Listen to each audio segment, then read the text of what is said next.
Have you ever hit a Bigfoot? Have you ever, stood on a pixie? Have you ever run over a unicorn? No? Well, Jenna Ortega and Paul Rudd have, and that's what we're going to be exploring in today's video. Today we are going to be doing another movie review, film review, on Death of a Unicorn, which is a new 2025 movie made by A24, the same people that co-make Has Been Hotel, and also a couple of other horror movies that are making the rounds and abouts. But yeah, I do want to make a quick pit stop before we actually get into the full review and just apologize for my raspy, growly voice. I have a little bit of a sore throat, so I hope you can bear with me throughout today's review, and hopefully this bad boy should be gone within the next couple of days. I'm hoping that it doesn't last any longer than a week, so hopefully we should be good in the next couple of days. But yeah, The Death of a Unicorn is a 2025 horror comedy, which is 1 hour and 48 minutes. Has a 6 out of 10 on IMDb, a 54% on Rotten Tomatoes, and a 6 out of 10 on Prime Video. A weekend retreat has deadly consequences when a father and daughter accidentally hit and kill a unicorn while en route to find his billionaire boss, who seeks to exploit the creature's malicious, miraculous, cultivative properties.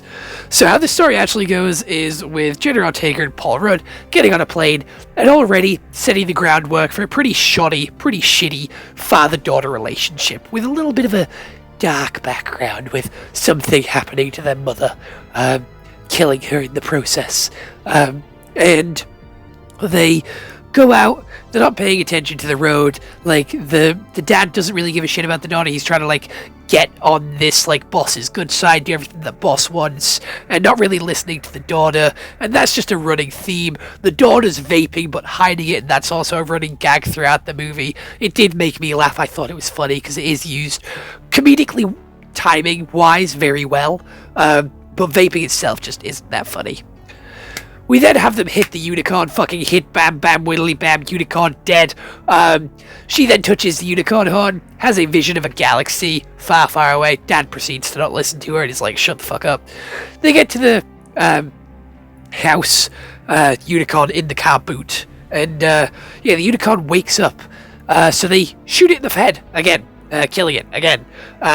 Unfortunately, this unicorn can't die and will keep respawning over and over and over again because its blood has healing properties, because Jenna Ortega's acne has been cured, and Ant-Man's eyes have also been cured, and so have his allergies. Then, the billionaire boss who's dying and has brought Ant-Man here, the whole purpose so he can take over the company, is healed and reborn, and now they're going to sell the unicorn's blood to cure cancer over everybody. The unicorn's parents then decide, you know what, fuck this, you're killing our daughter, our son, whatever, you're killing our child, so we are coming to fuck you up. And we have two big-ass unicorns breaking into the house, and they kill quite a few people, and they kill the family off one by one. First it's the dad, then it's the mum, and they decide to saw off the unicorn horn, and Will Porter's character, the son of the billionaire, decides to snort it like coke, and Paul Rudd's character then also steals the unicorn horn and is like, yeah, fuck this, we're gonna keep this for our family, to keep our family safe. Then they have a very nice heart-to-heart, being like, I told your mother, I promised your mother that I'd look after you and do everything it takes to make you have whatever you wanted and that you never needed for anything. Who the fuck talks like that? Who the fuck says, make sure you never needed for anything? That's a really weird fucking posh way to put it. I don't think anybody actually talks like that. But anyway, continuing. The unicorns then get their child back. Will Porter gets stabbed by a unicorn horn by Paul Rudd, and then Paul Rudd gets stabbed by Will Porter with an arrow, both of which end up dying. The unicorns then revive their child with the power of magic and revive Ant-Man as well, who also touches the horn and sees the galaxy. And then the unicorns go from like this like dark, like black and purple color scheme to this really light pink and white color scheme, because they have lost all the anger and rage in them and like the darkness in them that made them evil and want to kill, and now they've been purified again. They then get captured and put in like a police custody, and then the unicorns show up and flip the car, and that's where the movie ends. I'm gonna be honest. It did really feel like the dead mum had more to do with the plot as Jenna Ortega was researching the unicorn stuff. Like, it did feel like the mum was in the picture with the unicorns, and it was mum's favorite, like, you know, museum. So it did feel like she was going to have a much bigger role in the story than what she did. But again, she didn't. The unicorn CGI were actually done really well, and the bloodthirsty aspect of it was really fucking cool. All the murders were sick. One of them getting impaled through the fucking skull, one getting fucking curb stomped, someone else got fucking ripped in half by the unicorn horns, another one got their leg bit in half. Honestly, pretty fucking cool. Very bloodthirsty, very evil unicorns. I was here for it. Jenna Ortega, like, obviously was psychically linked to the unicorns because she touched its horn, and that made her, like, not be a target of the unicorns.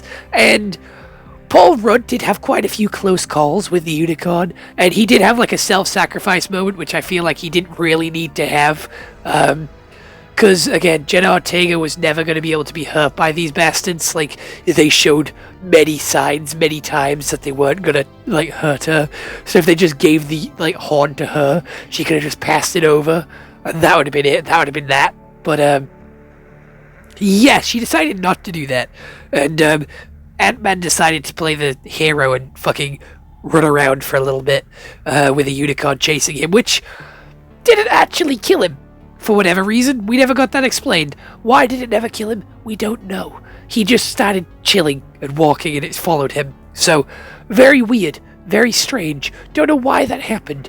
But, Will Porter doing, like, the unicorn horn as a drug? Thought that was hysterical. I really thought that was quite funny. But, everything else about this movie, the pacing was fucking terrible. I feel like they took so long to get to the point where they were, like, using the unicorn for, like, drugs and stuff. I felt like that took way too long to get there. Like, this movie's only like an hour and 48 minutes, but it felt like 2 hours and 20. Like, it felt so much longer than it was because they dragged everything out. And the final scenes were really cool. I did enjoy, like, the unicorn magic, and it was genuinely very basic plot points, being like, oh, father daughter don't like each other, but they learn to love each other in the end, and that they actually care about each other. Oh my god, the daughter has habits and stuff that the father doesn't know about, but he'll learn them all in the end through his learning to care about her, and the daughter will learn to love her father as well. Very cool, very nice. The evil people will die, and obviously nothing good will happen to them because they're evil. No one actually dies because everyone loves Ant-Man, and he can be resurrected because why would they kill him off? They just want to tug on your heartstrings a little bit.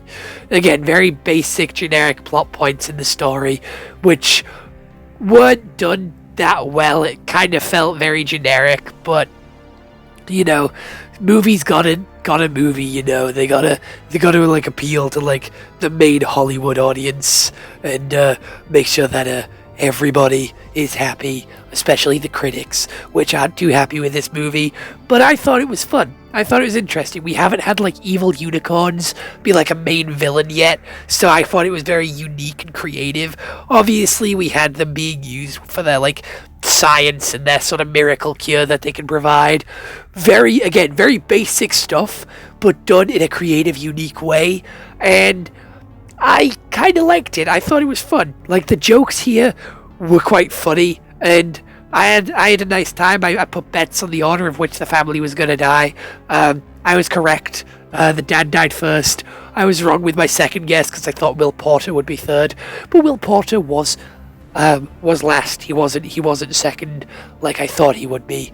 But yeah, I did also feel like they were really mean to the butler, and the butler didn't deserve everything that he got to him, but he was also a very comedic character, which was quite funny. And I don't mind Jenna Ortega. I think she's, like, a brilliant actor, but ever since Wednesday, she has 100% been typecast as, like, the emo alt, like, angsty teen in every fucking movie, and a lot of people have been shitting on her recently because of, like I'm putting this in quotation marks, what happened to her face.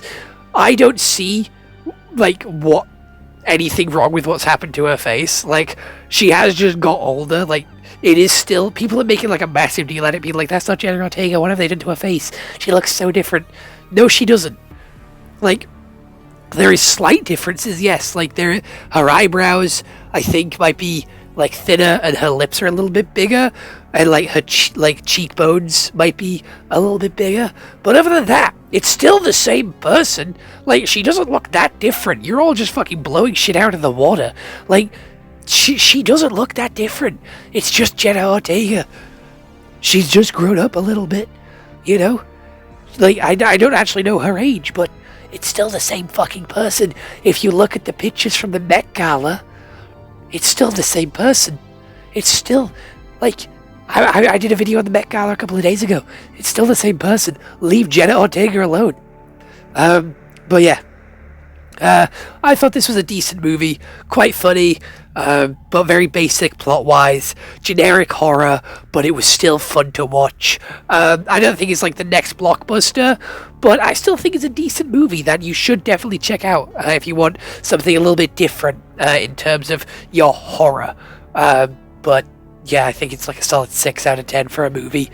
But other than that, I hope you all enjoyed. I'll see you all next one. I hope you all have an excellent day. And goodbye. Stay home and stay safe. And I'll see you all in the next one. Bye-bye.